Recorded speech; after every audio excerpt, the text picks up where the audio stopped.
사랑하는 우리 캠코 선교지체 여러분, 한 주간 평안하셨습니까? 오늘 또 말씀 한 대의 시간 창세기 38장, 오늘은 창세기 38장 전체 내용 살펴보려고 합니다. 창세기 38장 한번 읽어보시고요. 본문 속으로 같이 한번 들어가 봅시다. 다 읽어보셨습니까? 저희가 이전에 이제 요셉 스토리를 조금씩 쪼개서 보고 있다가 오늘은 38장 통으로 좀 보게 되죠. 오늘 38장의 주된 주인공은 유다입니다. 유다, 성경에서 가장 중요한 인물이죠. 다윗의 조상이요, 예수 그리스도의 조상이 되는 유다. 오늘 그 스토리가 삽입이 되었다는 겁니다. 그러나 조금 뜬금없긴 해요. 이제 유다 얘기가 38장에 진행되고 39장부터는 또다시 요셉의 스토리로 진행이 되기 때문이죠. 그래서 실제로 요셉 스토리가 전반적으로 다 형성이 되어 있는데 중간에 유다 이야기가 무언가를 가르쳐 주기 위한, 실제로는 이렇게 함을 통하여 우리의 시선을 더 집중시켜서 정말 중요한 게 무엇인지를 요셉이 아니라 오늘 유다가 더 중요하다는 것을 보여주는 듯한 느낌을 지울 수 없는 본문이 오늘 여러분과 제가 읽은 38장이라는 겁니다. 성경은 참 재밌습니다. 성경은 다양한 주제를 내포하고 있긴 있지만은 핵심 주제는 단 하나지요. 무엇입니까? 오실 예수님, 그리고 오신 예수님, 다시 오실 예수님. 예수님에 대한 얘기가 성경 전체의 스토리고 주제입니다.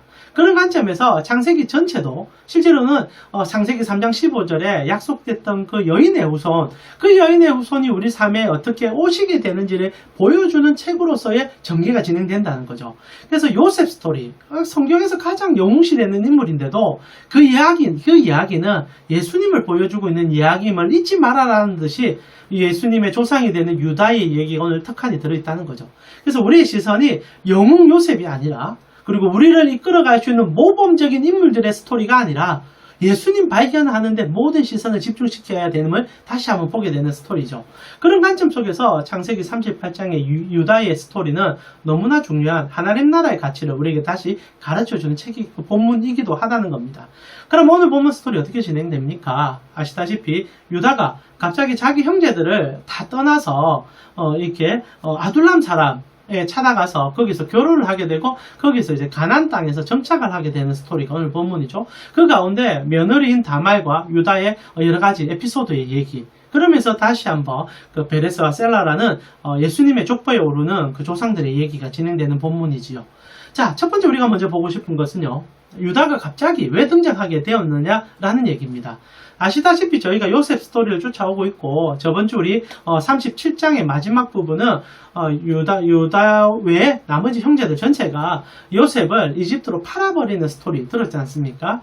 그때 이제 참 안타까운 얘기들이 많죠. 어떻게 형제들이 동생을 죽이려고 했는지도 우리가 참 의문이 들긴 하지만 그만큼 그 집안이 엉망이었고, 성경에서 사실 이제 하나님을 아는 백성은 유일하게 이 야곱의 자녀들인 이 유다의 형제들밖에 없는데, 이 요셉의 형제들밖에 없는데, 그 하나님의 교회가 얼마나 세상 속에서 망가지고 있는지를 보여주는 장면이 37장의 주된 스토리이기도 합니다. 그런 과정 속에서 자기의 지체이며 자기의 형제를 죽이려고 하는 그들. 근데 그 과정 속에서 두 명의 인물이 그것을 반대하죠. 첫 번째 장자 르우벤이었습니다. 저번 주 살펴보았습니다. 장자 르우벤이 절대 죽여서는 안 된다 얘기하고요. 무슨 이유인지 모르지만 자리를 잠시 뜨게 되죠. 그때 이제 유다가, 형제들은 여전히 이제 요셉을 죽이고 싶어요. 그때 유다가 다른 방법을 하나 제시하게 되죠. 우리가 저번 주에 보진 않았지만은 제가 한번 읽어드리겠습니다. 37장에 보니까 26절에서 27절이지요. 유다가 자기 형제에게 이르되 우리가 우리 동생을 죽이고 그의 피를 덮어둔들 무엇이 유익할까? 자, 그를 이스마엘 사람에게 팔고 그에게 우리 손을 대지 말자. 그는 우리의 동생이요 우리의 혈육이니라 하며 그의 형제들이 청종했다라는 기록이 나옵니다. 그리고 유다의 권유에 따라서 이 르우벤이 잠시 없는 시간에 이스마엘 사람에게 요셉을 팔게 되죠. 그리고 요셉은 그 자리에서 이집트로 팔려가게 되는 이 얘기가 있습니다. 유다가 형제들에게 동생을 팔아버리자고 주장을 했던 인물이죠. 그래서 동생을 살리는 데 역할을 하긴 합니다. 근데 여기에 이제 오늘 이제 스토리에 배경이 등장하는 거죠. 그리고 유다는 형제를 떠나버렸다는 겁니다. 이게 참 안타까운 일이기도 하죠. 아마 유다는 그 형제들과는 다른 가치관을 갖고 있었던 것 같아요. 사실 이제 열 형제 중에 장자와 이 유다, 장자는 여러 가지 이유가 있어서 이 일을 반대했었고요. 그리고 유다 같은 경우에 형제들과 별반 차이 없는 마음의 분노를 갖고 있었던 것 같습니다. 동생을 용납을 못했던 거죠.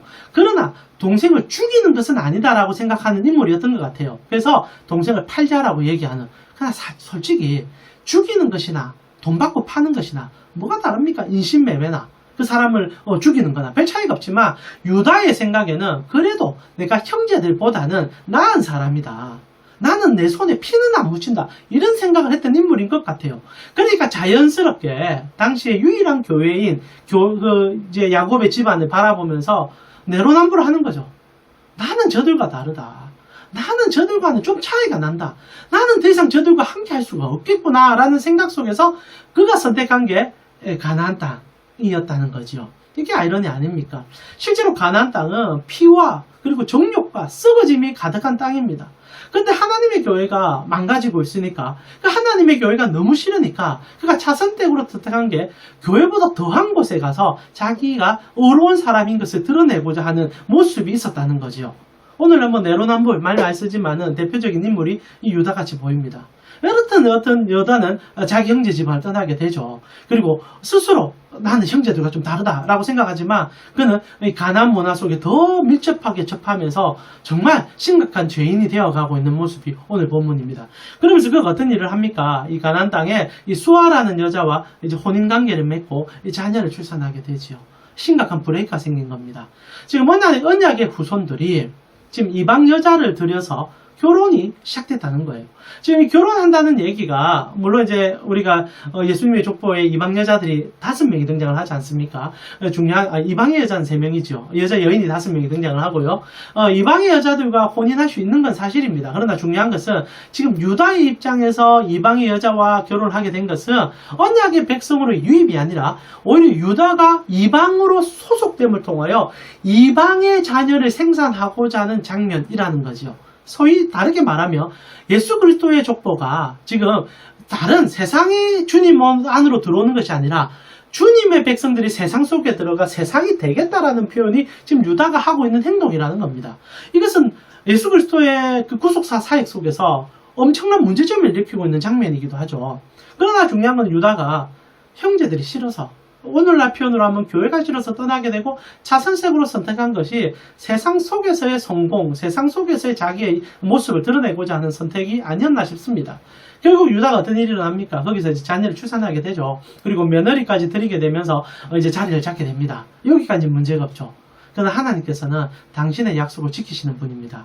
오늘 본문에 조금 우리의 상식과는 조금 어긋날 수 있는 장면이 나오죠. 이제 유다의 자녀들이 이제 여러 가지 삶을 살아가는데 하나님께서 죄를 죽음으로 갚는 장면들이 등장하지 않습니까? 첫째 아들 엘 같은 경우에 하나님께서 죄를 보시고 바로 죽여버리거든요.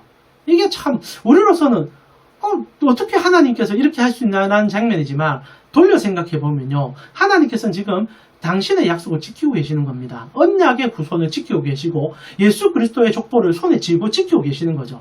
어떤 것이 다가오더라도 주님은 당신의 약속을 깰 수 없음을 강하게 보여주는 겁니다. 결국 이방에 들어가 이방이 된 자녀는 주님의 백성의 족보에 들어갈 수 없고 그리고 예수 그리스도의 혈족이 될 수 없다는 거죠. 결국 그래서 죽는 환경으로 드러납니다. 그 단어 자체나 그 환경이 우리의 이성적으로 해석이 잘 안 될 뿐이지 하나님의 원대한 계획 속에 볼 때 이것은 하나님의 당연한 섭리고 당연한 계획임을 여러분 잊지 말아야 돼요. 중요한 것은 첫째 아들이 죽게 됩니다. 그리고 첫째 아들이 이제 결혼을 해서 이 이방 여자인 다말이라는 여인이 있었죠. 그러나 이제 성경은 형사치수제라는 지도를 이렇게 꾸준하게 지키고 있지 않습니까?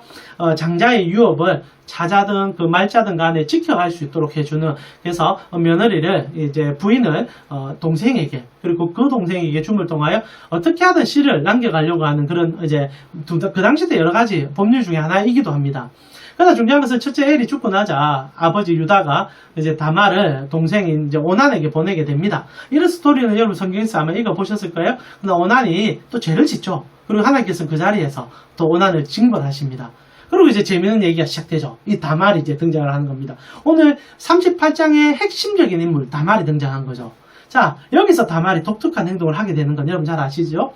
이제 첫째 아들도 죽고 둘째 아들도 죽게 됩니다. 그리고 막내 아들이 남아있었는데, 셀라가 남아있었는데, 이제 이 유다의 생각에 이 다말이 오늘날 속된 표현으로 남편 잡아먹는 여자처럼 느껴진 거죠. 첫째도 둘째도 이 여자와 관계를 하니 죽더라는 거죠. 그래서 셋째를 안 보내주려고 합니다.